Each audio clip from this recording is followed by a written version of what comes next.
Okay, so there was a question, so there was one question, are there more questions? So I just get to know how much so there was already one question, I am going to respond to that, but are there other questions? Okay, so the question was the following, that when I was doing the calculation yesterday, at some point I used the fact that g of omega is equal to g of minus omega. And the question is, where does it come from? Okay. You see, g of omega, it can be anything. Okay, g of omega is just the probability distribution or the histogram characterizing the natural frequencies of the oscillators. Can be anything. But for that calculation, I specialized to a particular class of distribution, the so-called unimodal distribution, namely which are distributions which are symmetric about the mean and which decreases monotonically to 0 with increasing omega minus omega naught. So symmetric about omega naught, and with increasing omega minus omega naught it decreases monotonically. And then we argued that this average frequency of course, I mean, since this is symmetric, the mode and the average, they are the same because it's symmetric. Okay. Now we argued that this average frequency can be gotten rid of from the dynamics by going to a frame which is co-rotating with respect to the with respect to an inertial frame. Can somebody tell me why does it make sense to co-rotate and yet find the same physics? By looking at the equation of motion, what is the feature that's hidden in the equation of motion that allows you to co-rotate and yet get the same answer? Co-rotate meaning I stand still and I see something, and if I co-rotate, I see the same physics. I won't be able to make out as far as synchronization is concerned. What is there in this equation of motion? What symmetry is there? Is there any symmetry which is there in this equation? Absolutely. So therefore, if you take such an equation and if you define, let's say you do this transformation, Galilean transformation, theta I prime, which is equal to theta I plus omega naught t, which is tantamount to moving to a co-rotating frame. And because the difference appears here, that you get the same physics if you co-rotate. What will not happen, if you have a function which is not a difference but let's say a sum, then you break that symmetry, then you cannot co-rotate, and then you will get different physics depending on whether the mean is 0 or non-zero. In fact, in one of the assignment problems, I have assigned a problem in which you have you break this symmetry. This is the rotational symmetry, that it doesn't matter where you define your 0 of the angle axis, angles, because you can always rotate it and get the same answer. But if you have a plus sign or if you have something that breaks it, so there are two ways in which you can break that symmetry. One is, of course, if you have a plus sign. But is there a simpler way to do it? Simpler than adding a plus sign? How will you break that symmetry? First of all, I hope you got that symmetry. Once you get it, then you know how to break it. So the another way you can break it is if you sorry, if you subject the system to an external field. Okay, if you think of this, this part of the system as modeling the x-pi interaction between x-pi spins. So you may assume that there is a magnetic field acting on the individual spins, and then suppose you have a term which is of this sort. Actually, let me backtrack, because I will need this thing today, so this allows me to also see this one. It derives from a potential which is of the following sort. This we discussed yesterday, right? This is the interparticle potential.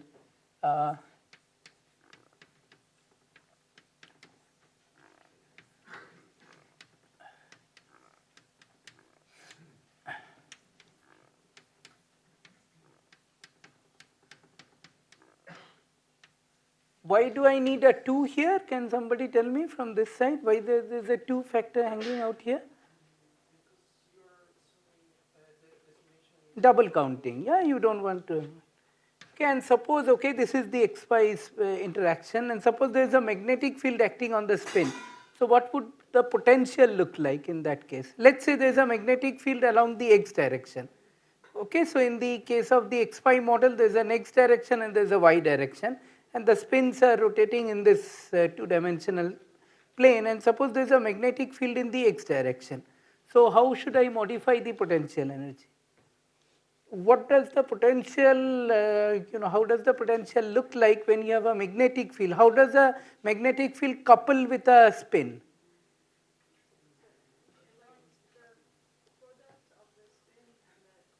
What product?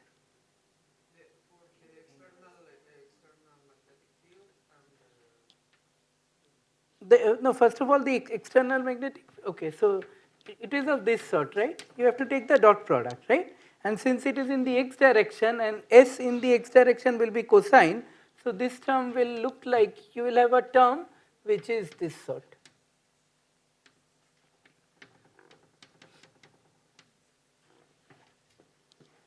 If you have a term like this in the potential energy, how would it appear in the, okay, I have already written it, so you cannot, there is no point asking, sorry, there is no sum here.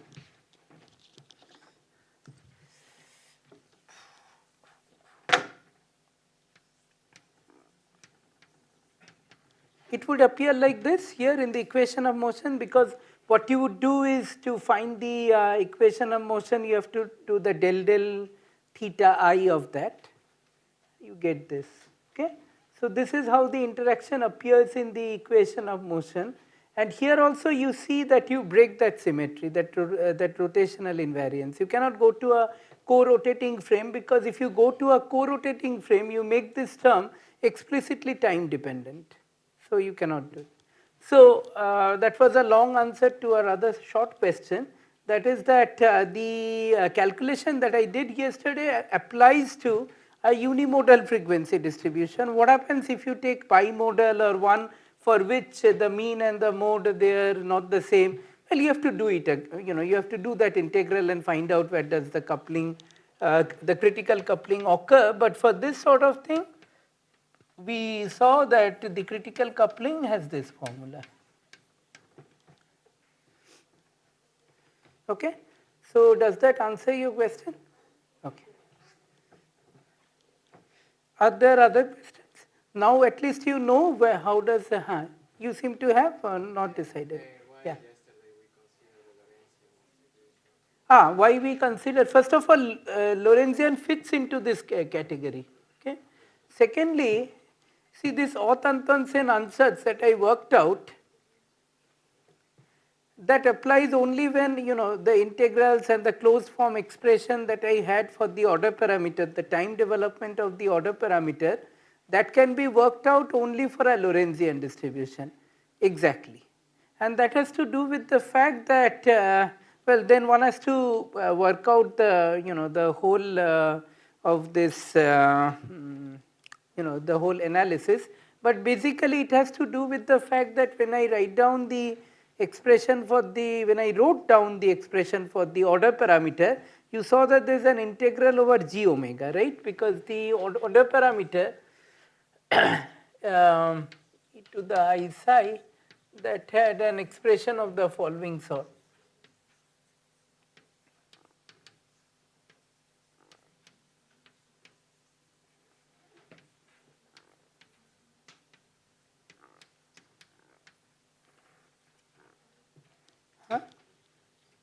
Now if g omega is Lorentzian, then you can do this integral quite easily, because then you can convert it into a complex integration. Okay? So it's a technical point, but more than that, what people have been able to show is that if you take a Lorentzian distribution, then you find what is known as a low dimensional reduction, that this system of n coupled nonlinear differential equations, that you have, which you need to solve to get the time evolution of the order parameter, that problem reduces to solving just one differential equation for the order parameter that's in completely closed form. Like you solve that equation and you find that so that that makes me wonder. I have a choice. So do you want me to work out the Orth-Antonsen ansatz, which is the Kuramoto model with a Lorentzian distribution? So that involves a lot of technical points, but it's all worked out in the notes. That's one possibility. The second possibility is that today, and that's what I had planned, today we look at this model. Until now we had looked at this model, forget about the magnetic field part. We had looked at this model until now without the presence of any noise, any Gaussian noise and so on, right. So we had just quench disorder in the system, and now the next question that one may wonder is, suppose you have another source of noise, namely that you have a Gaussian white noise which is like an anneal disorder in the system, then how does the synchronization property get modified, and can we write down the now we will have the tools of statistical mechanics. If I add a noise, that is if I add an eta I here, then I can interpret it as a Langevin equation, and then I can write down the corresponding Fokker-Planck equation, solve it, and blah blah blah. Huh. How can we mix up stochasticity with this? I mean, it's very confusing. It seems like they are two separate things, but they're just... No, it's quite, I'll motivate it. But first you tell me, do I go to this model or do I continue without the noise model? This model, okay. So one person said yes, others were silent, so okay, so I take it to be the, okay. So now let's go back to, not go back, because today we should be talking about,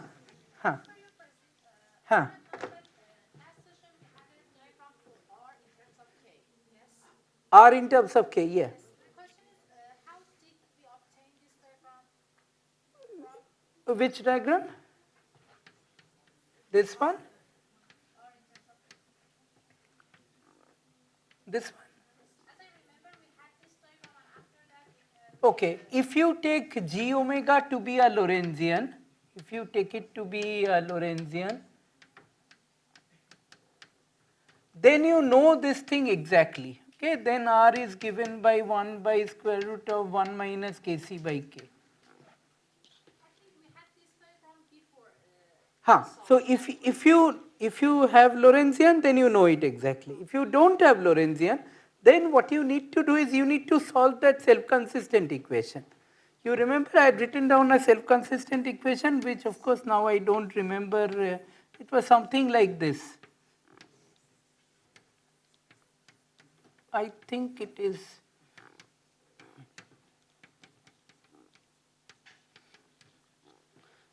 let me see.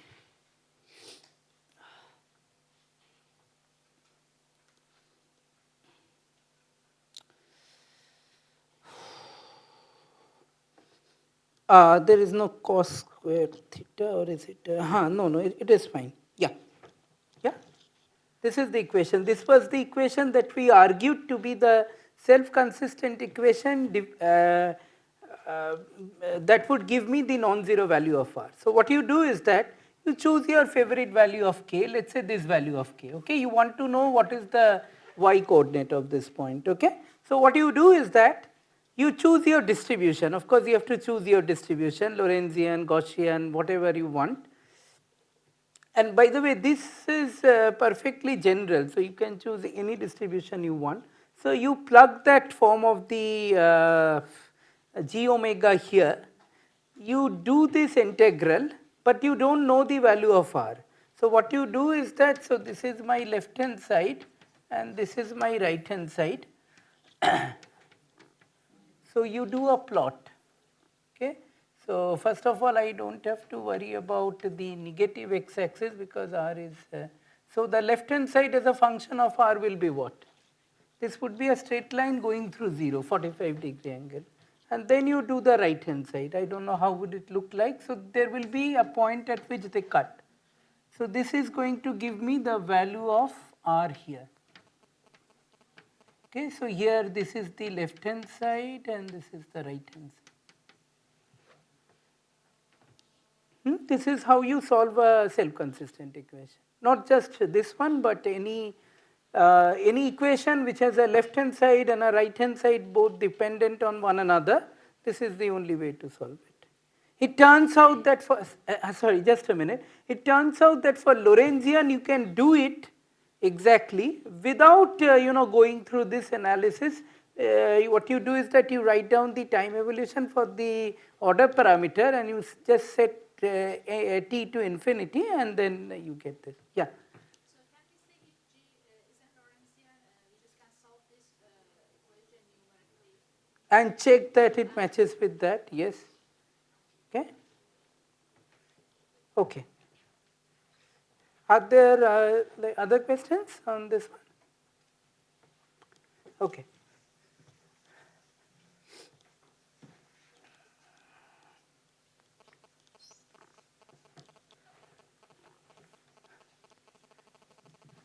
Okay, so we come back to the Kuramoto model and today we will study what is known as the noisy Kuramoto model.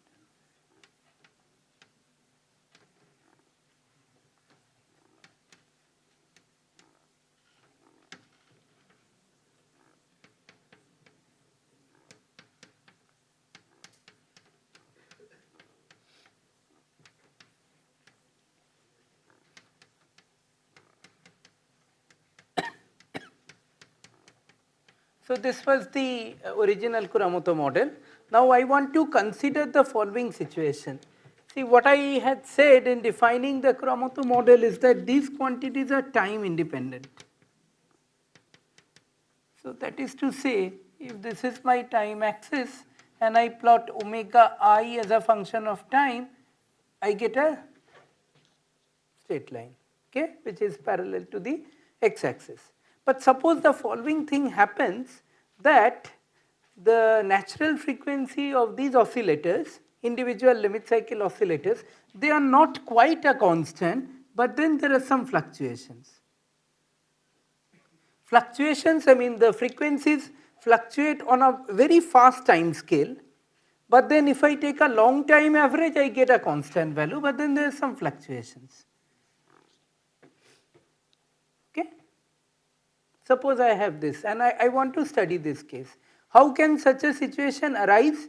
It can arise, remember the setting in which we derived this Kuramoto model, that I had these limit cycles, many limit cycles, and they were interacting with one another, and I wanted to know whether this collection of limit cycles shows any spontaneous synchronization.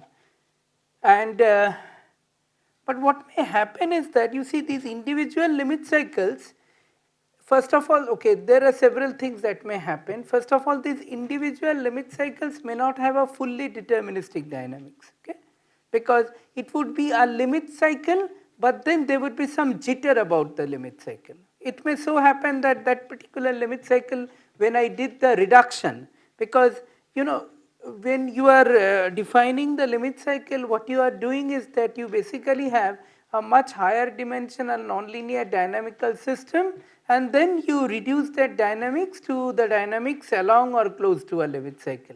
And in doing that deduction, I made some error, or let's say there is some small jitter and so on.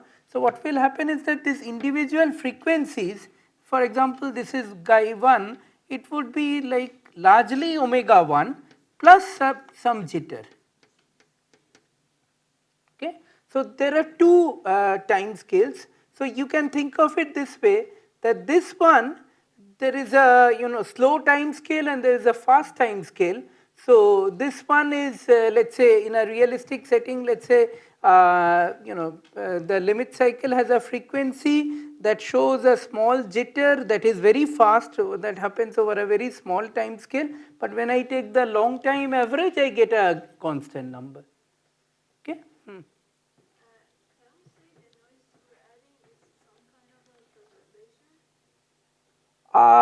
perturbation? No, I would say you can think of it in the following way, that after all what you are trying to do is you are trying to model a metronome, let's say. Okay. So you are writing down some effective equations of motion for that metronome, one metronome. In doing that, of course, what you have to do is whenever you write down some model equations for a system, what you do is that you basically integrate out the fast degrees of freedom and retain the slow degrees of freedom, and in doing so you do a lot of uncontrolled approximation. Okay? So let's say one such approximation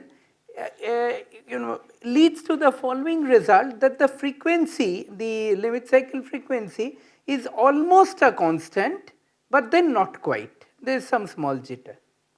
And this is always possible since you are basically dealing with a very complex higher dimensional nonlinear dynamical system and describing this n degrees of freedom. A metronome is consists of many interacting degrees of freedom. You are describing everything in terms of just 1 degree of freedom, theta. So this is uncontrolled approximation. So one way to do it, I mean, this is the one of the objectives of a physicist is to try to be a little more realistic, and this is the first step.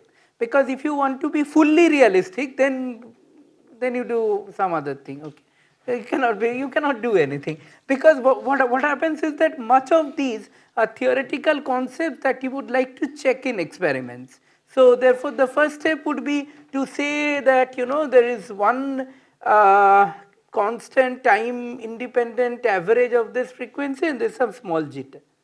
Why do I make it? So how do I do it? I say that there is a jitter which is time dependent, different for different oscillators. There is no reason why the jitter should be the same for all oscillators, because they are indeed, I mean, we are dealing with different metronomes. So the jitter that metronome 1 shows has nothing to do, should have nothing to do with the jitter that 57th metronome shows. Okay? Let's say they came from the same manufacturer, but still, I mean, there is no reason why the manufacturer would be so fine tuned to cause the same jitter in every metronome that he manufactures in his factory. Okay? So a reasonable thing would be to say that first of all, this eta it, this average I can always set it equal to 0. Why can I do that? Because you see, when I take its average means its average over some time window. Like even if it had a non-zero value, I can dump that non-zero value into here, right? Because so I can always set the average equal to 0. Is this point clear, that this is, so what is going to be the effective frequency of the ith oscillator? The effective frequency of the ith oscillator will be omega I plus eta it. This would be the effective frequency, the limit cycle frequency. So like even if it had a non-zero average, I can dump it into this guy and then say that, okay, without loss of generality, this is this. The second thing that I can do is that if at the same time instant I ask how is the noise acting on the ith oscillator and the jth oscillator, same time instant, I not equal to j. Same time instant, if I ask how is the noise acting on the 57th oscillator correlated with the noise acting on the 76th oscillator, there is no correlation. Okay? So then what I do is that I put a delta ij. So suppose that bringing all oscillations together does not make any noise that is related to the interaction between them. The noise is just... No, okay, so see what we are talking about is not the observed frequency. Okay? What we are talking about is when the metronomes were given to you, then what is the state of art? The state of art is that, okay, so let's say I want to know the emergence of synchrony in a collection. So what I am talking about is, let's take the example of metronome. So what I want to say here is that when the metronomes are given to you, each one of them has got some defect. That is to say that each one has got a different frequency which is constant plus some jitter. And then you let them interact and then you see what you get out of it. Okay? So always in this game there is a difference between observed frequency and what is given to you. Observed frequency is the frequency that emerges after you let them talk to each other and be friend or foe with each other, and then you see something.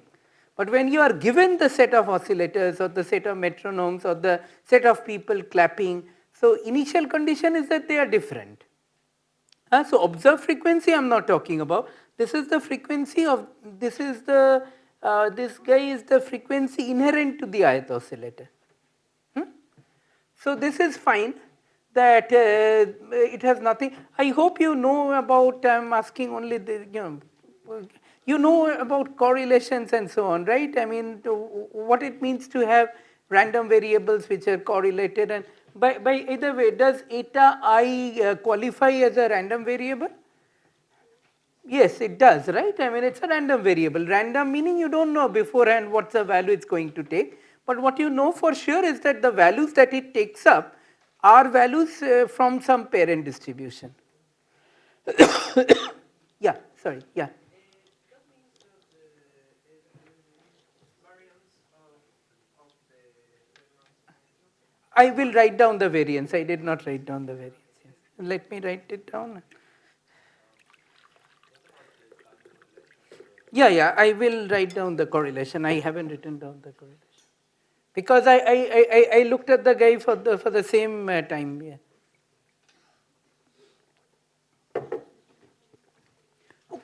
Okay, so at the same time, if I ask how is the noise on the ith one, this I call the noise, okay? But if you don't like the word noise, you can call it jitter. Jitter is jitter. Okay, so at the same time instant, the jitter on the ith and the jth are completely uncorrelated. What happens if you make the time different? Okay, then of course, I mean, I don't have to care about the jitter on the ith guy at 10 o'clock with the jitter on the jth guy at 5 o'clock, because they are anyways uncorrelated, I don't care. But then for the same, when I is equal to j, then how does that one? So the best thing would be to assume that the jitter that you see here is completely uncorrelated in time. So I fix my oscillator and I ask how does the jitter that I see now is correlated with the jitter that I see 10 minutes later. Why would it be a good thing to do? Because what I can do is that I can always identify my correlation time of this noise and say that, okay, I will work in time units which is larger than that correlation length, and presumably that length, that not correlation length, correlation time, I will find out the correlation time and I will work at times which are larger than that correlation time, yet smaller than the overall time scale of observation. So then what I would do is that I would say that this is twice t delta of t minus t prime. That if t is equal to t prime, then only you will get a non-zero value, otherwise you get a zero value. And when you get a non-zero value, the value that you get is 2d. Okay? I hope you know why you don't get 2d times infinity, and therefore the answer is infinity, right? You know, because you need to integrate, because these are not, this is the Dirac delta function, not a Kronecker delta. We are working in continuous time. So in continuous time, t cannot ever be equal exactly to t prime. You have to always look in a small interval here and there, so you have to integrate. This 2 factor is purely a convention. You can take it to be 2d, you can take it to be d prime, doesn't matter. But it's just a convention, because eventually when we write down the Fokker-Planck equation, there's a half factor that appears that goes away. So just to make life simple. Sorry?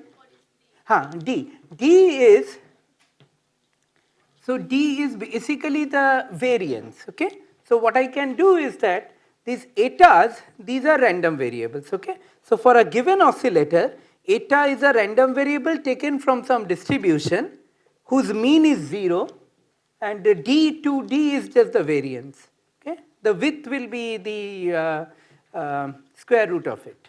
Square root of 2d is the width. So that is to say that if I draw the histogram for P of eta, this typically you take it to be a Gaussian white noise, because do you know why in the Langevin setup you take always this noise to be a Gaussian white noise?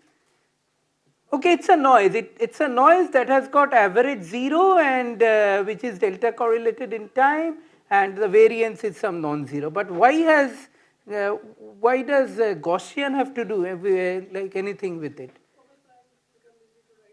No, for writing Fokker-Planck, I just need these two properties.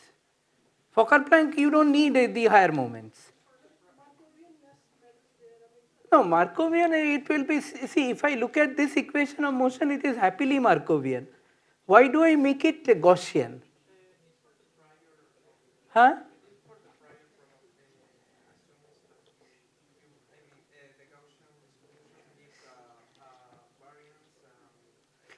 It is for a very particular property of a Gaussian distribution. You see, I have the first moment and the second moment of the distribution.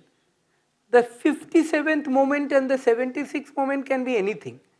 But this is a property of a Gaussian distribution, that if you know the first moment and the second moment, all the other moments can be written down explicitly in terms of the first and the second moment.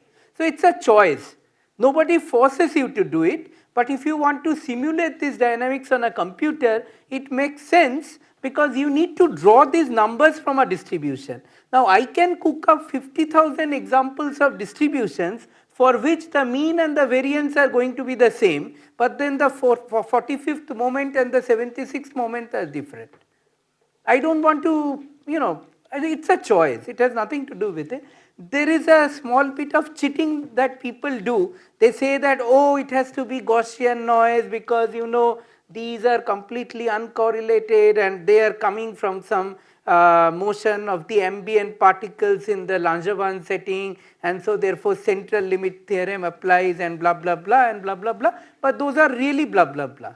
Okay, so basically, you want to have them from some distribution. Gaussian is a valid choice. If you make Gaussian a choice, you are not violating anything. Okay.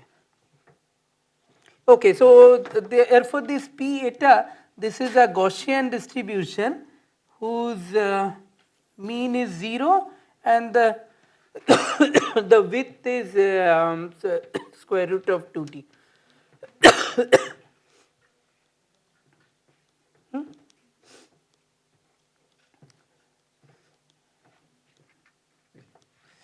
Okay, so we are here.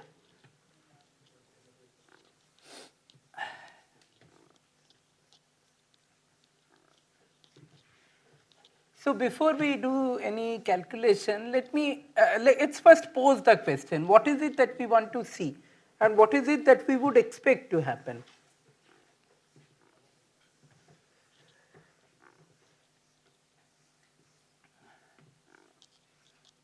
So what I am doing now is that I am adding an extra axis. So let me first.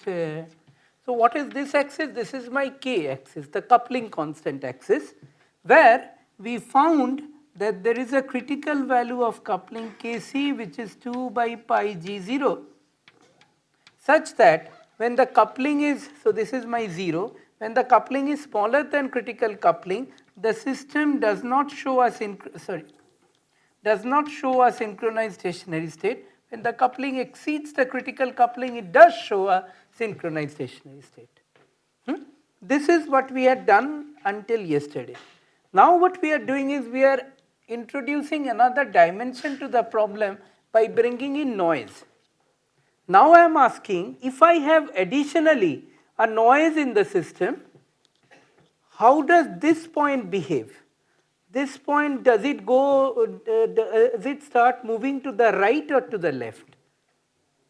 First of all, it has to move somewhere, either to the right or to the left. Any guess?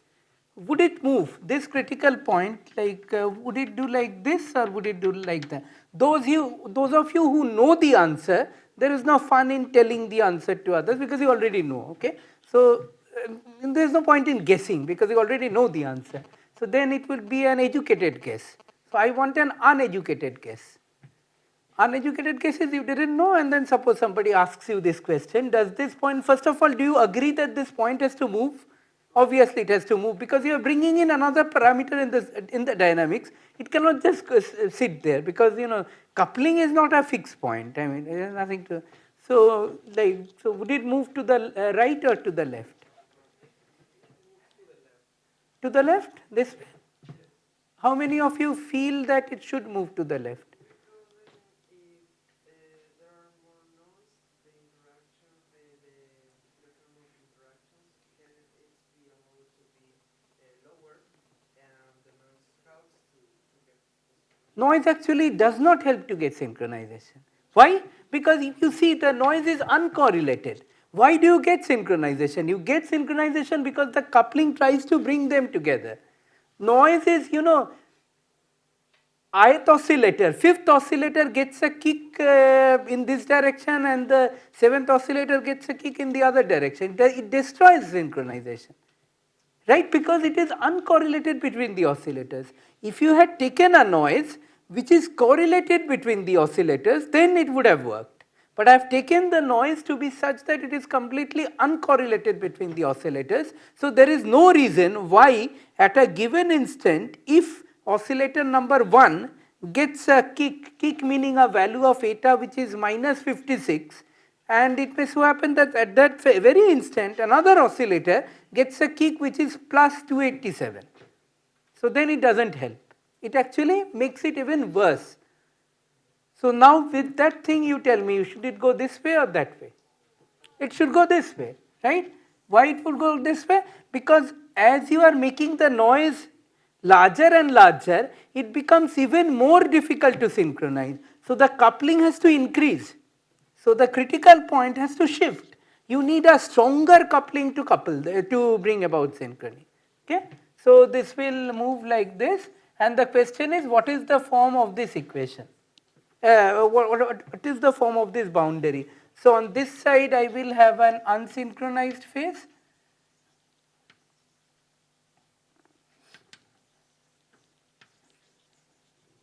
and on this side I will have a synchronized phase.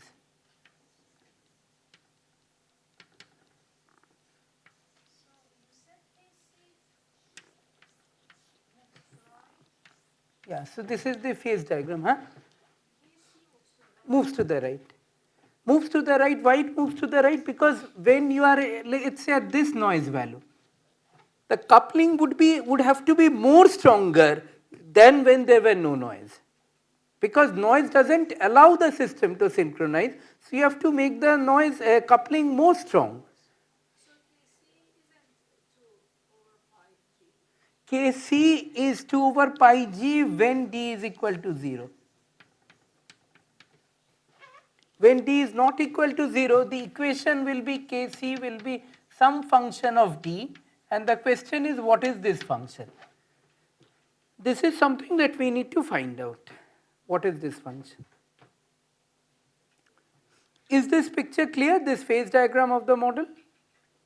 It really is the phase diagram of the model, that this is what happens when you have d equal to 0, and this is what happens when you have d not equal to 0. Okay, so we need to find out what is the form of this equation, and obviously I can make a check that as d goes to 0 you get back this answer. So let's see how what all things we can do to get this thing. But before that, let me make a series of comments, or at least 2 comments on this dynamics. This is what is known as the noisy Kuramoto model. Obviously, it's called noisy because there is noise. Okay. Secondly, this is a source of Quench disorder.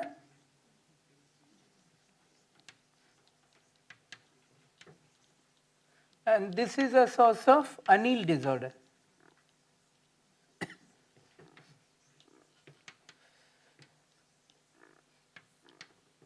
So you have 2 sources of disorder in this one equation. Well, there are n coupled equations, but let's say, okay.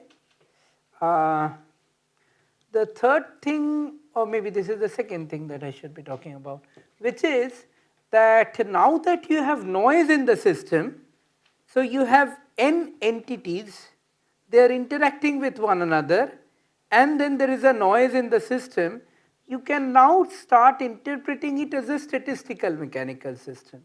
In fact, I will interpret it soon as a Langevin equation for this dynamical variable theta I.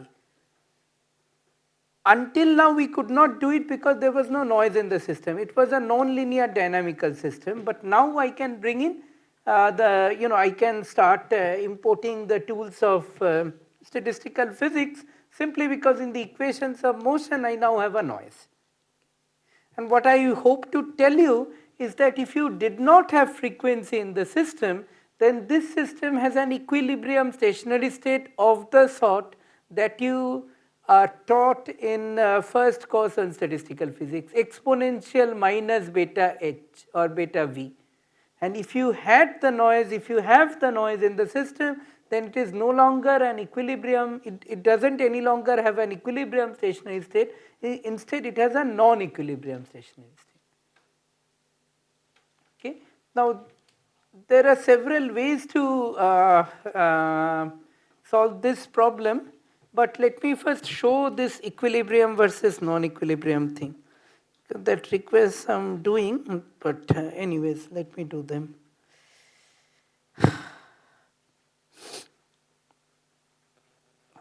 And by the way, so this equation, like again, there is nothing that prevents me from writing it in terms of the order parameter. So if I write out in terms of the order parameter, it would be r of sine of r of t sine of psi t minus theta I plus eta it. So when eta I is 0, then you get back your the model that we considered yesterday. R of t and psi of t have the same definition. A definition should have nothing to do with whether you have noise or no noise in the dynamics. Okay. So r of t e to the I psi of t is equal to 1 over n summation e to the I theta j going from 1 to n. Okay. Okay. I am tempted to do a particular calculation, maybe not the first one but the second one, which goes under the name of the Hubbard-Stratonovich transformation. How many of you are aware of it? Okay, so a good number. So maybe I can just tell you the basic steps. This Hubbard-Stratonovich transformation has something to do with a Gaussian integral. It uses a particular form of the Gaussian integral. Acha. Okay. So let me do the following thing. Let me first tell you that this system has an equilibrium stationary state of the sort that one is taught in statistical mechanics when the frequencies are all 0. And we will see that this relates to the XY model. So how do I do it? So the proof goes like this. So the proof is a bit lengthy, but it is insightful, so therefore I do it. Okay. So what I do is that I have n oscillators.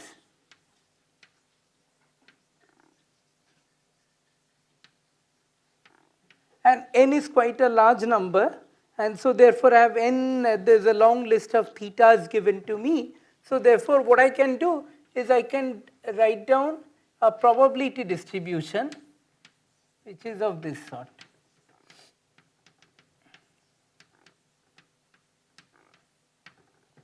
What is this guy? It tells me, given a value of n, what is the, and then I will take a, I will not spell out something and you will have to fill in the gap. What is the probability that I have one oscillator with angle theta 1 and one oscillator with angle theta 2 and one oscillator with angle theta 3 and so on? What is that joint probability? Okay, so what is the joint probability? That there is one oscillator with angle theta 1 and another oscillator with angle theta 2 and another oscillator with angle theta 3 and so on. It is the joint. Why do I say one oscillator and not oscillator number 1? Doesn't matter really, okay? So it doesn't, so if you permute these guys, you are going to get the same density. What is the probability that I have one oscillator with angle theta 1? I don't know, I don't want to know. I'm not so interested in finding out whether it is the 56th oscillator or the 76th oscillator. Probably my favorite numbers are 56 and 76, I keep telling them. Numerology probably, I don't know. No, it is done unconsciously. Okay, sure.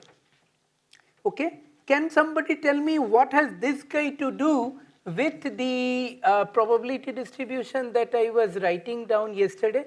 By the way, in principle, I should also write down, this like omega 1, omega 2, omega 3. Let me see if I have done that. It just makes the notation a bit messy. Okay, let me come to that later because it is not so important here.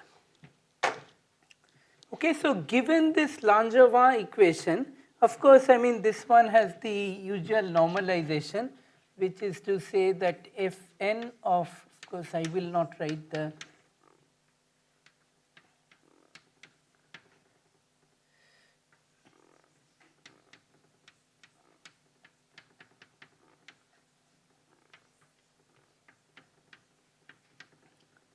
actually, I should write down theta 1, omega 1. What is the probability that one oscillator with frequency omega 1 and angle theta 1, frequency omega 2 and angle theta 3 and so on. But I am just not writing them. It just makes the life, it is understood. This has the obvious normalization and of course it is 2 pi periodic in thetas. Now given this Langevin equation, can I write down the time evolution equation for that guy, Fn? So Edgar has told me that in your diploma course, he has taught you Langevin and Fokker-Planck equation. So he told me that you should all know how to write it down. In case, I mean, you don't know, I have in the notes a small appendix, but I guess you know, right? You know or you don't know? I'm not asking, you must be knowing, right? Okay. So what does that equation look like? You know, no? The first no is spelled K-N-O-W and the second one is N-O, not no. N-O. You know? No, I see blank faces. He told me that I should not see blank faces, but I am seeing blank faces. Okay. So the time evolution equation of this guy, there will be a drift term. Let me just write down the notation as it is. Sorry.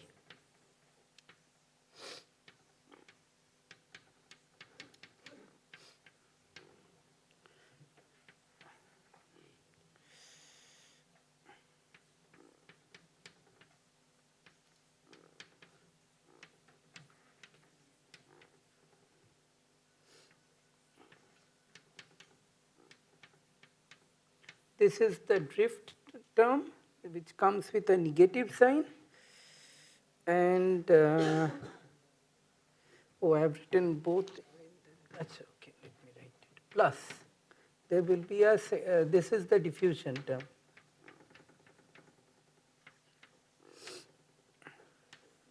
Del 2 of del theta I, del theta j of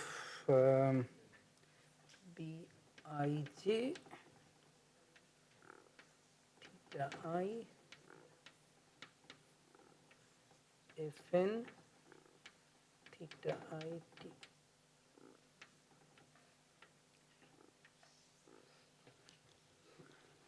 So what is this?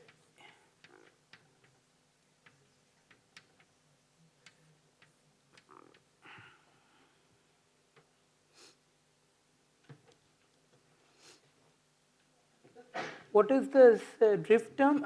The drift term will be what? Can somebody help me? What should the drift term look like? This is the coefficient, no? The drift term, the coefficient that appears there.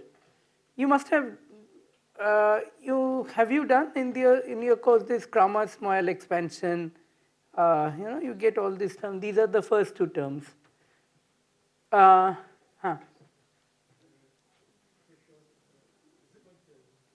Sorry?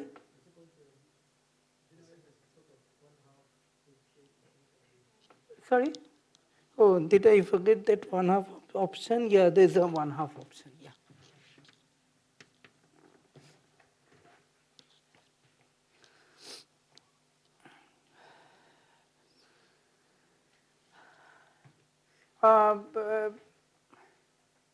do I take this route or I don't take this route?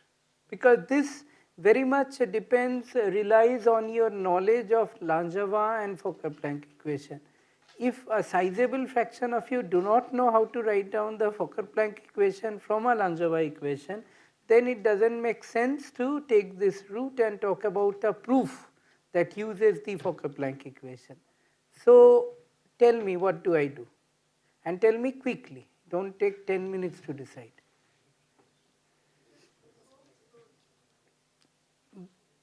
No, I can go with it, obviously, I know how to go with it, but then the thing is that you should know how to go with it. Huh.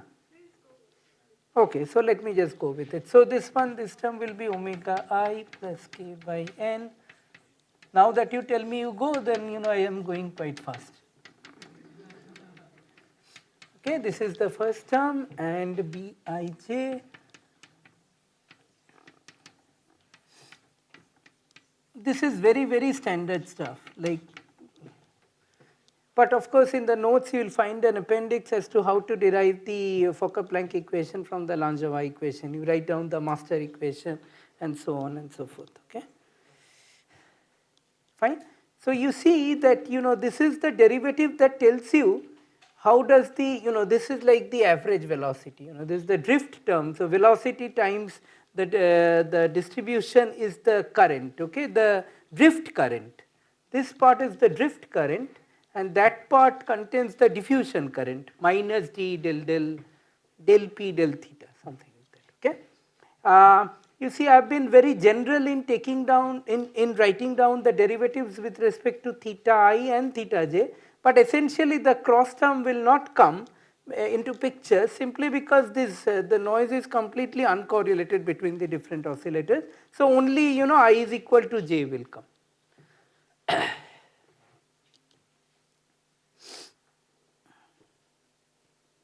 So I can write down that equation of motion. By the way, this is known as a sorry, Fokker-Planck equation.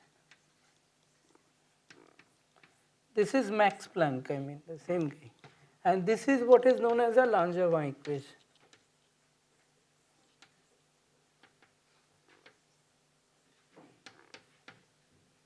Okay, so I can write down that Fokker-Planck equation in the following manner.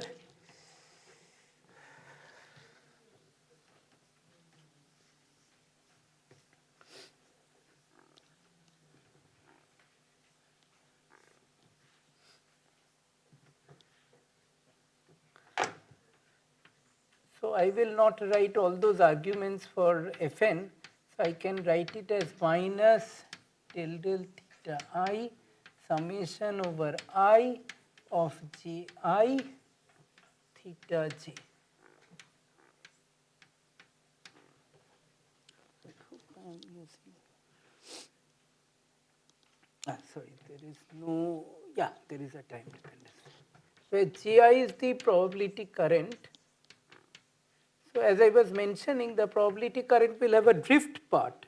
Why there is current? Why the points theta, they will contribute a current? Because they have an average velocity which is given by d theta dt. So the drift current will be just this guy omega I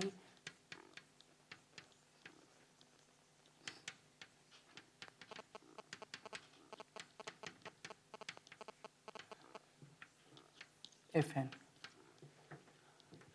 This will be the drift current, and then there will be a diffusion current. The diffusion current will be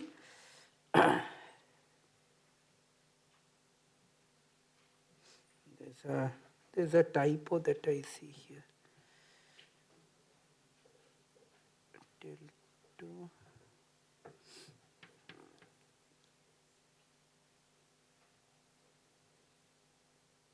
Oh, not really a typo.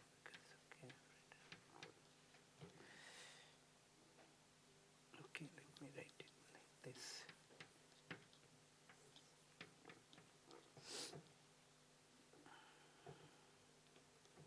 Yeah. what I did was, I can write this down. See, this is the derivative of a guy. So what I can do is that I can pull out this del theta I outside. So then it would be AI Fn minus half of del theta j of something. But then this Bij, it is non-zero only when I is equal to j. So therefore I will have just, I won't have this j different from I here, only j equal to I will contribute. And this is a very simple physical interpretation, that the current of the thetas, it's not the current of, it's the current is there because the thetas are moving, thetas are changing. So if I am standing somewhere here, the points are going back and forth. So that contributes a current. And what is the current? There will be a current because each particle has got an average velocity, which is this, but also because if the density is different at different location, there will be a diffusion current. The density would try to equalize or try to, if I have high density here and low density here, by definition there will be a current, and this is this guy. Okay, this is the form of the, and then we are interested in the stationary state of the system. We want to show or we want to know whether the stationary state is an equilibrium stationary state or a non-equilibrium stationary state. What does it mean to have an equilibrium stationary state? That's also a question. So let's see how we do it.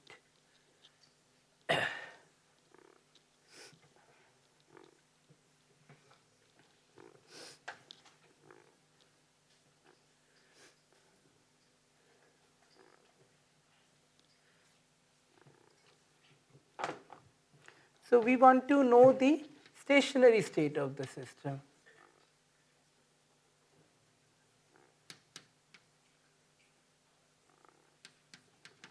So in the stationary state, what should happen is something should happen here.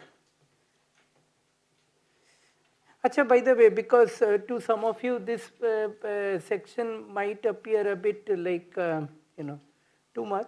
So let me just ask you one thing. Can you tell me, this is the n particle distribution function. And yesterday we were talking about the single particle distribution function. What has this got to do with that? Yesterday we were talking about what is the probability that I have one particle with angle theta and frequency omega. So what has this got to do with that? Or are they, no, they are on the face of them, they are very different entities, but can I relate one to the other? There is an approximation in which one is related to the other, or to leading order in something happens. What is that? You see, this is an n oscillator distribution function. Here it contains information about all the oscillators. What is the probability that there is one oscillator at this angle and another at this angle and another at this angle and another at this angle? Here, this one, what is the probability that I have an oscillator with this angle? I don't care which one. So how are these two related? Sorry?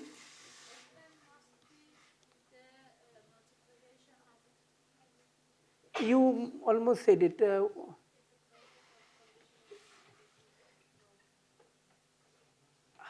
Okay. No, this is.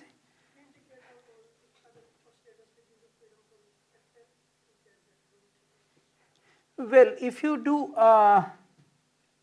mean field approximation, that is to say, if the particles are completely uncorrelated, you are right. I mean, you can integrate out, but if you integrate out, you get the single oscillator distribution function. If you integrate out n minus 1, keeping 1 fixed, you get the single oscillator, 2 fixed, 2 oscillators, 3 oscillators, 4 oscillators, and so on. Okay, and you get the full what is known as the BBJKY hierarchy: Bogoliubov, Born, Green, Evo, Kirkwood. Okay, or maybe Kirkwood Evo, BBGKY, yeah, Kirkwood Evo.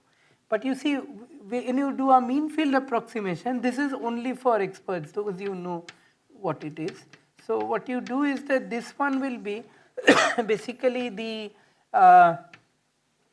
single oscillator distribution function product. This is the mean field approximation that you do when you solve the Ising model, one-dimensional Ising model under mean field approximation, or you solve the Curie-Weiss model. You ask what is the joint probability that these spins are here. is same as asking what is the probability that they have a single spin here. It's a mean field approximation. It's an approximation that becomes exact. You have global coupling of the sort that I am dealing with. But anyway, this is an aside just to tell you that these two quantities are not completely strangers to one another. This guy knows very much about its existence and vice versa. Okay. So stationary state would mean that del Fn del t is equal to 0. So if del Fn del t is equal to 0, then what will happen is that if this side is equal to 0 and there is a sum over I, and these are currents, these are probability currents. So what I should do, what I need to have is del theta of each of these guys. Del theta 1 j1 is 0 and del theta 2 of j2 is 0 and so on. So which means that this guy is a constant. Okay. So therefore in the stationary state I must have that d of del theta I of Fn stationary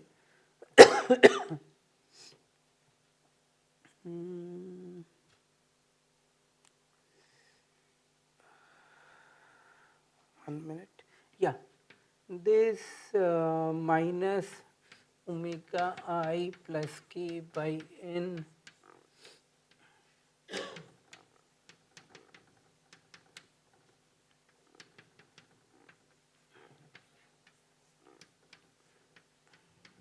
this is the stationary current.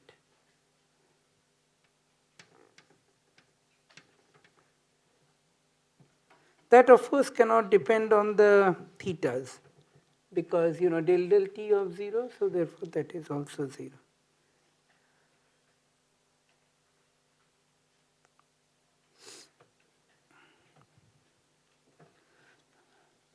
Okay. So therefore if I want to know the stationary distribution, I have to basically solve this equation. Now I don't know what is the stationary current. Okay. So stationary current would mean that basically I need to solve this equation, but then this equation solving it requires the current itself and so on. Now if you are in equilibrium, then I claim that the stationary current is equal to 0. Why is it so?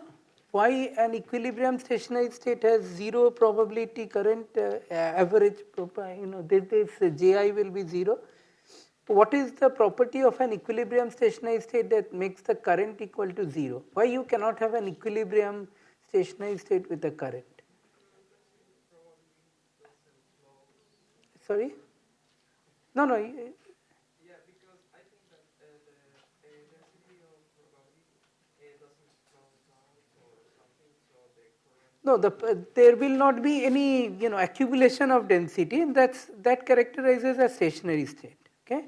So let's just see an example of what would mean to have an equilibrium. Suppose you have this, you must have seen a battery and a resistor.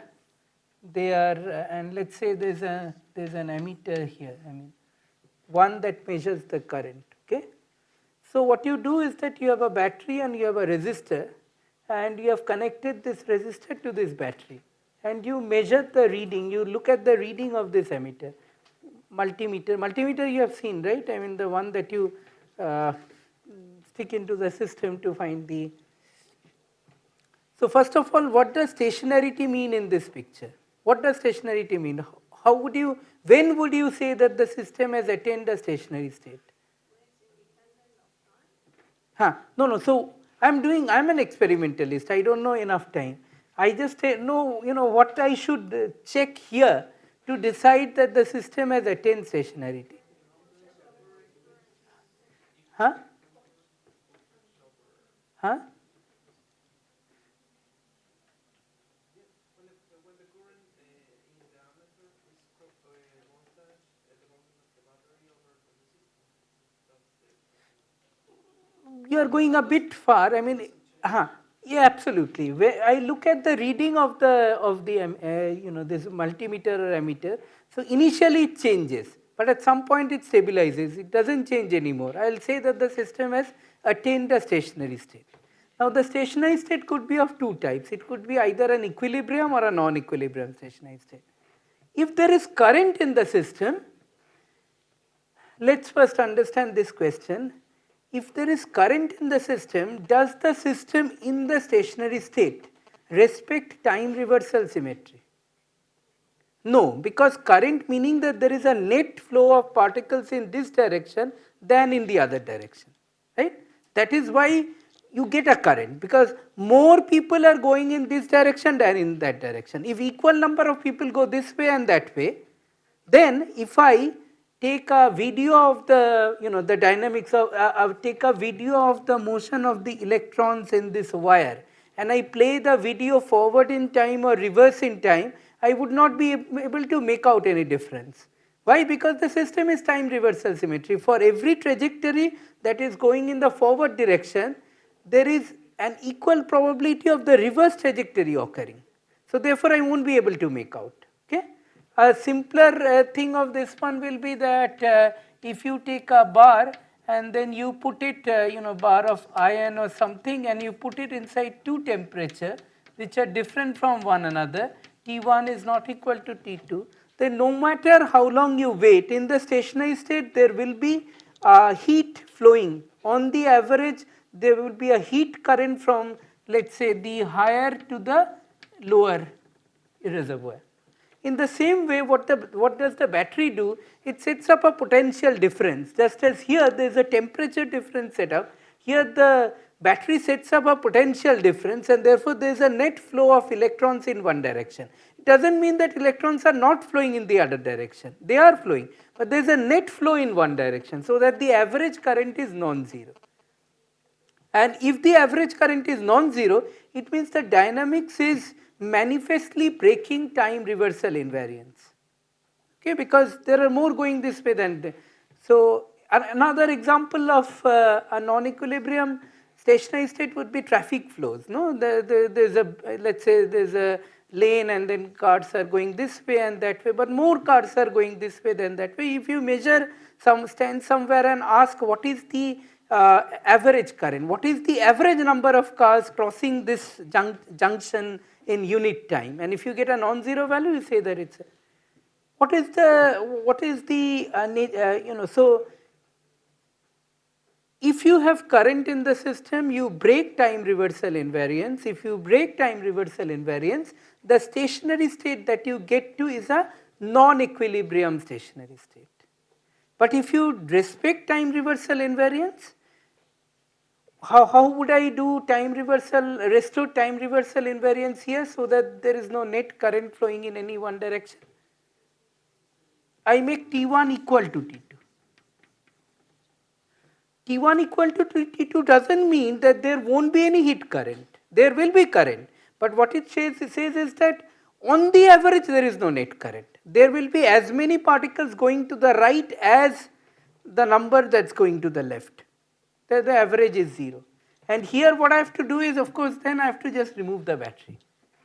Then you must have heard about short noise and so on. So if you have metal and then you just let it be, if you leave it in the atmosphere and then the electrons will move around, and there will be some fluctuations that you see. Okay, but in this setup there won't be any current if you leave out the if you kick out the battery. Okay, so therefore the lesson to take is that an equilibrium stationary state is one in which there is complete time reversal invariance, in the sense that if I take a video of the dynamics of if I run a video of the dynamics of the system and I run it in the forward direction or in the backward direction, that is on, let's say on YouTube I go play, forward direction is the usual one, or at some point I stop and let it go in the backward direction, I will see the same sequence of events happening with equal probability.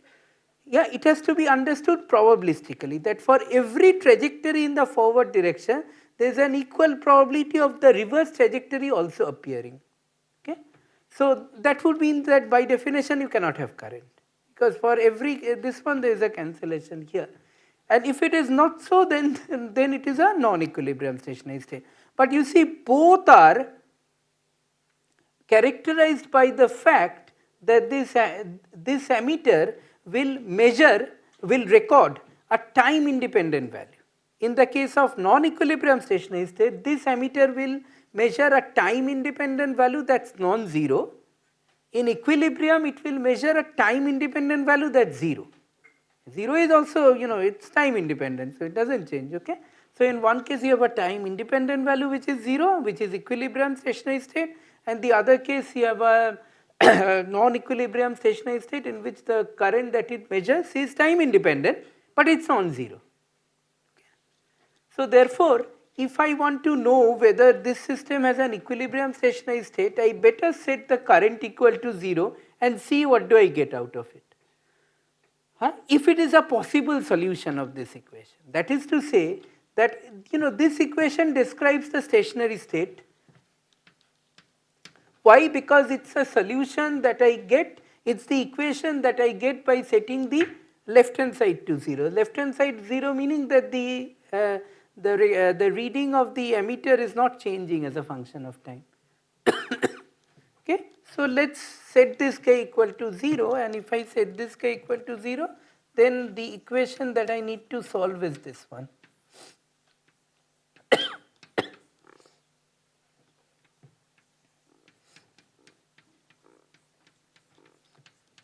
Well, setting, just pasting my time.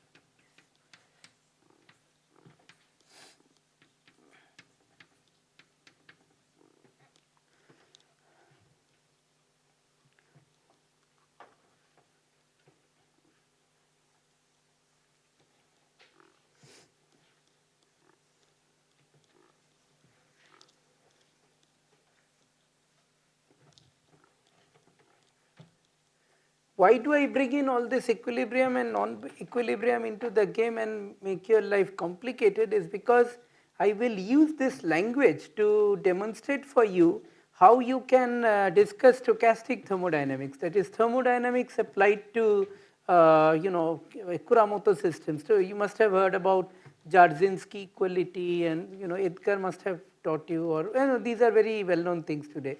Stochastic thermodynamics, thermodynamics applied to small systems. Okay. So if you solve this equation, and how do I solve this equation? Does one know how does one go about solving? It's is it a linear or a non-linear equation? Linear equation, right? Fn, linear in the variable that you want to solve for. I don't want to solve for thetas. I want to solve for Fn. So it's a linear equation. It's a linear equation, and how do you solve such an equation? There is a standard trick that you do. It's again one of the things that you taught in, I don't know, second class of differential equations. Or maybe even, it could be even the first class. So it's called, you multiply by the integrating factor, no, e to the integral of this guy. So if you do it, of course I will not do it, then you will see that the stationary distribution that you get is of this sort.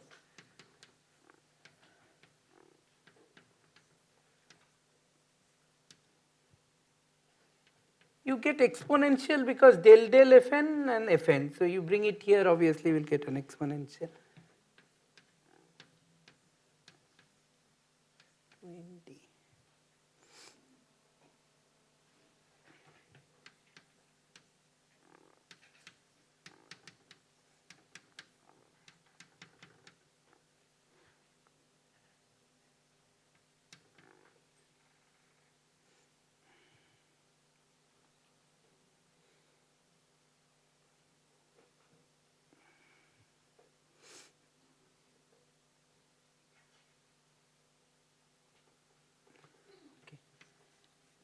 So it's worked out in the notes, so just check.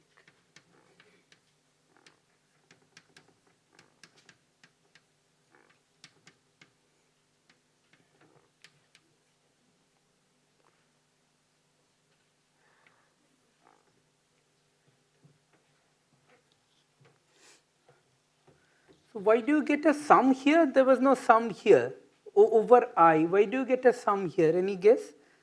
Because you see, it's not, although it looks like it is one equation, But there are n such equations and you have to satisfy each one of them, because each one of them contains the same factor. So you have something like A equal to B equal to C equal to, so you add them up and then also it should hold, and that's why you get a sum over I there. Okay. So this is the stationary distribution that I get, where C is a constant that I can fix by invoking normalization. But you see, now I am at a fix because of the following reason, that if I look at this equation, I had said that this Fn's, the probability densities are 2 pi periodic in theta. They have to be, because thetas are periodic variables, so they have to be 2 pi periodic in theta. This term is happily 2 pi periodic in theta, but not this term. This term I cannot fix. C is a constant. I cannot fix that problem by choosing C appropriately, because C is a constant independent of thetas. It just fixes the overall normalization. So therefore I cannot fix this quantity, make this quantity 2 pi periodic, unless I put omega I equal to 0 for all I. So this thing is 2 pi periodic if and only if omega equal to 0 for all I. But if omega equal to 0 for all I, then this thing, how does it look like? Okay, this looks like C of e to the power k by 2 dn cosine of theta j minus theta I summation ij equal to 1 to n. But this I can write it as C e to the power minus 1 by d times k by 2n minus summation ij equal to 1 to n of cosine theta I minus theta j. But this is nothing but the potential that I had written down, the xy interaction potential.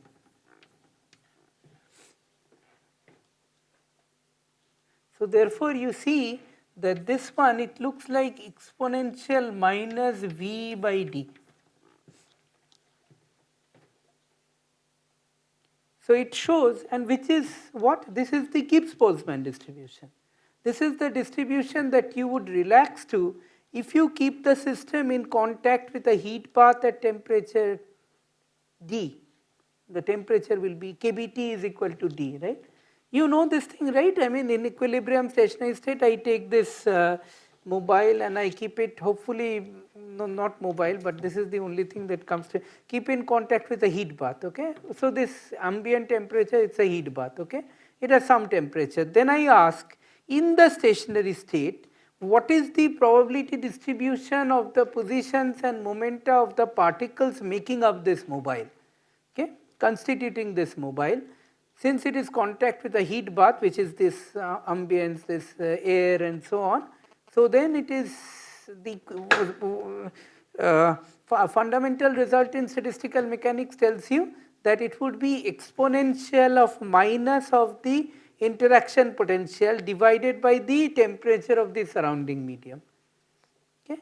And the way you would identify the temperature is, what is temperature? Temperature is the quantity that appears in the coefficient of the noise in the Langevin equation. There is a small bit of thing here, something you need to invoke to say that it is really the temperature. You need to do something. There is a theorem that you use. I don't want to get into that. But do you know what is the, when you write down a Langevin equation, there is a D. But then you do something to say that this D is equal to gamma kBT, where gamma is the, you invoke something. It's a fluctuation dissipation theorem. You say that, you know, this I, so the argument goes like this, that I have a coefficient D and this D can be anything, and I write down the Langevin equation, I correspondingly write down the Fokker-Planck equation, solve the Fokker-Planck equation in the stationary state to get something like this. But I know from equilibrium statistical mechanics that this has to be e to the minus beta v, so therefore beta is equal to 1 over d or d is equal to kBT. Gamma factor comes because there is a friction coefficient in the Langevin equation, which I don't, I have set it to 0. I mean, like, again, these are details, but okay. So what we have been able to show is that I have this system of Kuramoto oscillators. If there is no noise in the system, then it's a nonlinear dynamical system that has to be solved in a very particular way. I did not have a universal answer. This answer I should have guessed. If there is noise in the system, this answer I should have guessed. Okay? The only thing that I should have been careful about is, this is the solution, this, my guess would have been correct if I did not have the frequencies in the equation of motion. So let me write down the equation of motion.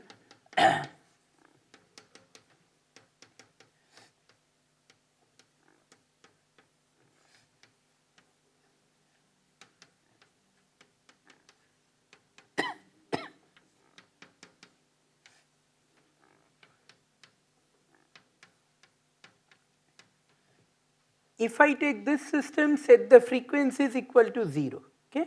This is a game. You may say, well, how can I set the frequency is equal to 0? They are, they are the frequencies of the limit cycle oscillators. Okay, I don't set them equal to 0. But if I set them equal to 0, I get back my usual equilibrium answer, which tells me that with the frequencies, the stationary distribution is not a Gibbs-Boltzmann distribution. So then I need to solve that Fokker-Planck equation explicitly. I solved it by setting the current equal to 0, but I now have to set the current equal to a non-zero value and then solve the Fokker-Planck equation to get the probability distribution for this system. Is this where the initial condition comes along and destroys the whole thing that you built on? See, I am taking the long time limit. All initial conditions will go away. Why? Because you see, if you look at the dynamics, this is a happily Markovian dynamics. Theta at the next instant, first order differential, theta at the next instant depends on theta at the previous instant. And in any case, when I do this Fokker-Planck and Langevin, these are all for Markovian processes. So the initial condition, the dependence will be there if I solve for the time dependent probability distribution. But once I take the limit t going to infinity, all information about the initial condition goes away. Why do I get a different answer? It's for a different reason, which is that you see, if you look at this equation of motion, then you see, when you take t2 minus t, you see this term will break the time reversal invariance. Why? Huh? Yes, exactly. You see, because eta I, this is a number whose positive and negative values are equally likely. Plus, the probability of getting plus 5 is the same as the probability of getting minus 5 because they are taken from a Gaussian distribution with 0 mean. So therefore, with t going to minus t, you see, if there is a change of sign here, if I did not have this term, when t goes to minus, you see, theta doesn't care. Theta is a displacement. Displacement, if you make t2 minus t, displacement doesn't care. Displacement is what is the amount of displacement that the particle has undergone in 10 minutes. I don't care it is forward, backward, whatever. What is the quantity that does, for which it does matter whether time is forward or backward? Displacement is not the quantity. What is the quantity? The velocity, right? Velocity is what? ddt. So ddt, t going to minus t will be different, right? Momentum, that's why the Hamilton equations are time reversal invariance because, okay, for example, if you did not have this guy, when t goes to minus t, you pick up a sign here. But that sign I can easily absorb here by saying that eta I and minus eta I are equally likely. But if I have this term, by the way, why there is a time factor here? Where does the time factor come in here?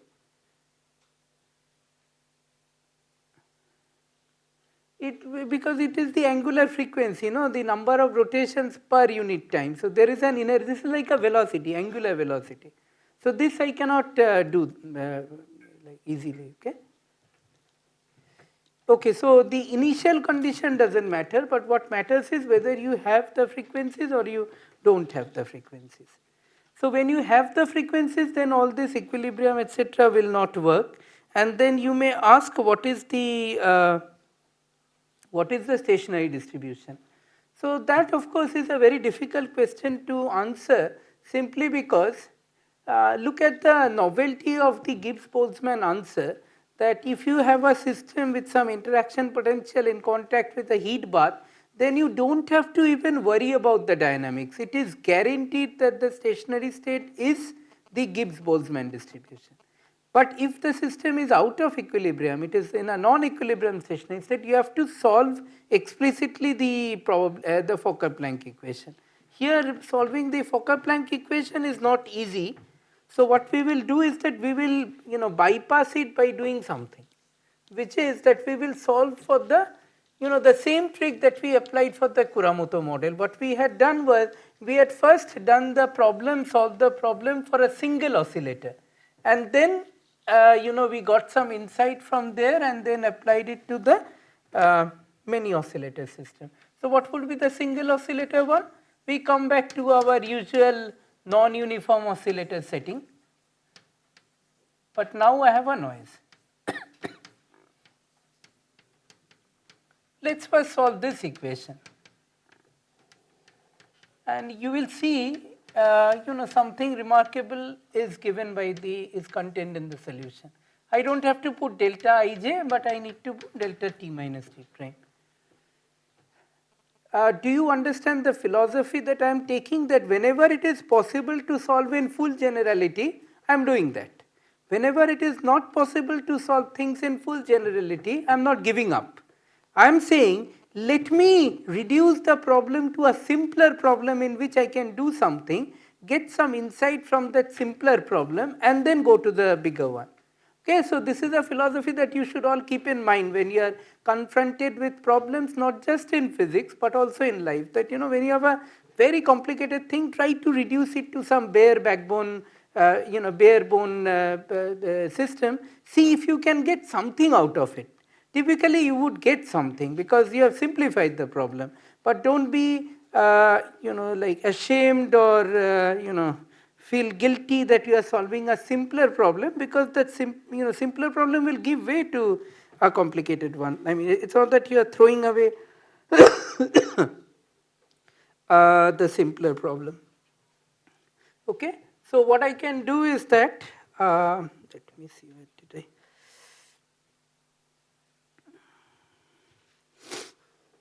Probably it is in the exercise. Let me see.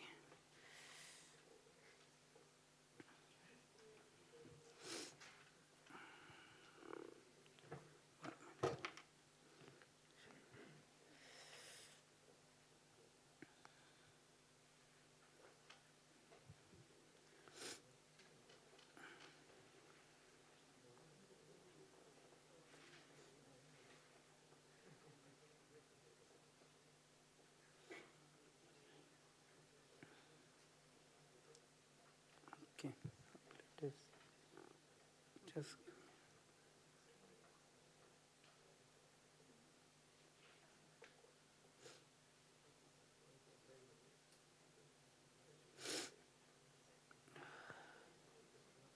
okay.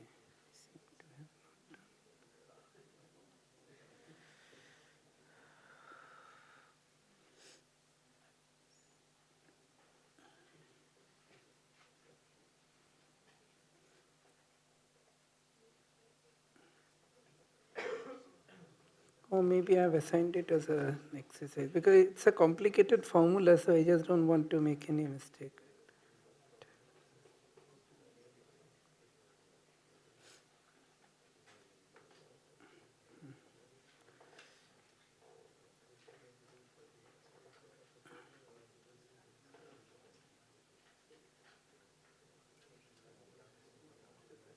Okay. Yeah, okay, so this is the answer. Okay, so let's first solve the Fokker-Planck equation for this guy. So let me first write down the Fokker-Planck equation. Now there is a single oscillator, so this would be like this. There is no point in writing omega, but let me anyways write it. So this would be equal to minus del theta of omega minus a sine theta times rho plus d times del 2 rho del theta. So in the stationary state, what I have is I have the left hand side equal to 0, so therefore I need to solve this equation. Del rho del theta minus omega minus a sine theta of rho. Now this is the stationary rho, so I put an SS here. This is equal to the stationary current, which is a number that is independent of time as well as theta. I need to solve this equation. Now remember that we are in a non-equilibrium stationary state, so the current is not equal to 0. Like again you can solve it using the trick of the integrating factor, and if you solve it, you get an equation which is of this sort. The solution looks like this.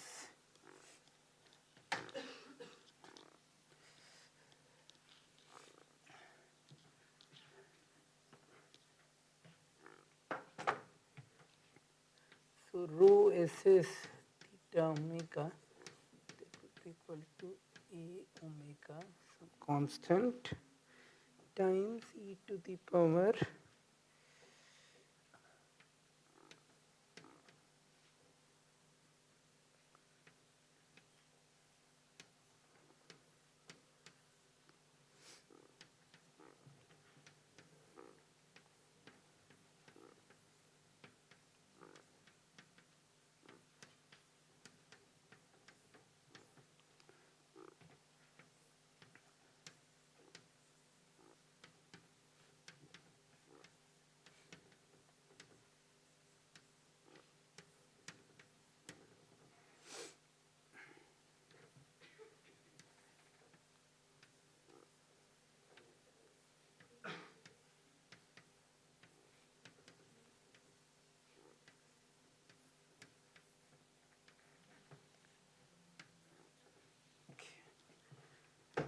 You see, as soon as I make the system out of equilibrium, the stationary state became quite complicated, right?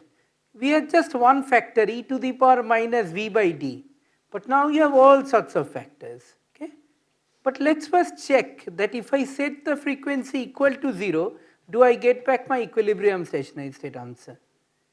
Yes, I do get back, because if if this frequency is 0, then this whole second factor goes away, because it's 1 minus 1, which is 0. So I am left with only the first factor, the frequency is 0. So when omega equal to 0, this answer becomes just, a omega is by the way a function that I can fix by using normalization, e to the a cos theta by d, which is exactly like a to the power minus 1 by d of minus v theta. Sorry, v theta is equal to minus a cos theta, right? Why it is v theta is minus a cos theta? Because this term, it derives from a potential which is v theta equal to minus a cos theta. Why? Because if you do del v del theta, you get a sine theta, but then you have to take a minus sign, minus a sine theta.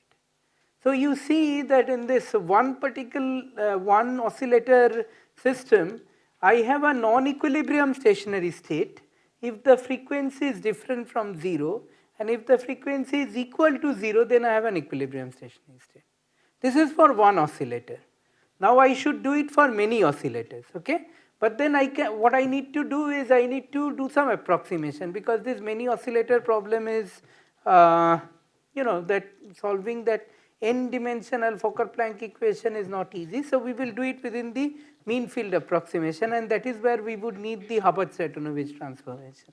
So that probably we'll do it on Monday, so that you get the weekend to digest these things. Probably you have other things to do. Is this picture clear that what I am trying to do? See, to summarize what we learnt, I take just 2 minutes. Summarize what we learnt in this 5 lectures is that there are certain nonlinear dynamical systems that have this property that in the long time dynamics they settle into periodic orbits. Settle meaning that the long time dynamics is such that you get closer and closer to a periodic orbit in the phase space. Okay? So these are called limit cycles. Each limit cycle is characterized by a frequency. The next thing that we did was what happens when you have many limit cycles, each one having a different frequency, and you have many such limit cycles, they are interacting with one another weakly. And if the interaction is weak, then we found out that the relevant equation discussing or characterizing the motion of the angle along the limit cycle of one oscillator is the Kuramoto model. That is the simplest model. And we found out that if there are these many limit cycle oscillators, if you want a synchrony among all of them, a macroscopic fraction of them, you need the coupling constant to be larger than a critical value, which is what we computed yesterday. And that was quite a complicated calculation because we had to invoke all sorts of things. First of all, we had to invoke equation of continuity, very large number of oscillators, and then talk about stationary state and this and that, self-consistent equations and this and that, and we found out the critical value. So that was the case when the oscillators are, individual oscillators do not have any noise in the dynamics. The next thing that we did, we started off today, is discussing the case when the individual oscillators do not have time independent frequencies, but they have frequencies which are largely time independent excepting for some small jitter. Okay? This would mean that we would have to study synchronization among a set of limit cycle oscillators, each one exhibiting noisy dynamics. And we found out that in this case, this collection of many oscillators will get to an equilibrium stationary state if the frequencies are 0 for all of them. By the way, if the frequencies are not 0 for all of them but for some of them, can I go to some co-rotating frame and so on and do this thing? No, I cannot do it. I can do it only if the frequency is the same for all. Then I can get rid of the frequencies. But if they are different, then if I co-rotate, for some of them the frequency term will go away, but for others they will remain. Because I cannot go to a co-rotating frame that would make the frequency 0 for all. Okay? So go to an equilibrium stationary state when the frequencies are all 0. Otherwise, the system goes into a non-equilibrium stationary state, and the main distinguishing feature between a non-equilibrium and an equilibrium stationary state is whether the stationary state respects time reversal symmetry when I look at the dynamical evolution of the system. If there is current in the system, I say that the stationary state is non-equilibrium, otherwise it is equilibrium. Both are stationary in the sense that both will give me time independent values of measured quantities, yet in one case I will get a non-zero value of the current, in the other case I will get a zero value of the current. Both are time independent. We saw that getting the equilibrium stationary state is rather trivial. One can just invoke statistical mechanics and say e to the minus, but then getting the non-equilibrium stationary state for even one oscillator, there is just one oscillator with a noise term, and that itself looks like quite a complicated guy. So now the question is, how do I generalize this treatment to many limit cycle oscillators, each one exhibiting a noisy dynamics. Okay? So that's the thing that we will do. The plan is that on Monday I'll try to finish, Monday and Tuesday maybe I'll try to finish this part and also talk about stochastic thermodynamics. And so then I will move on to the quantum part. I mean, what does it mean to have a limit cycle in a quantum system? What is the thing that you do? What sort of models that you study? And how do you know that it's a limit cycle? You cannot talk about phase space for quantum systems simply because trajectory of a particle, this sort of notion is not there in the quantum case. So what is the thing that you do? So you talk about Lindblad equation and Wigner function, and you look at the time evolution of those Wigner functions and so on. Okay, so that's the broad plan. Okay, so let's call it a day. Maybe call it a week because next time we will meet.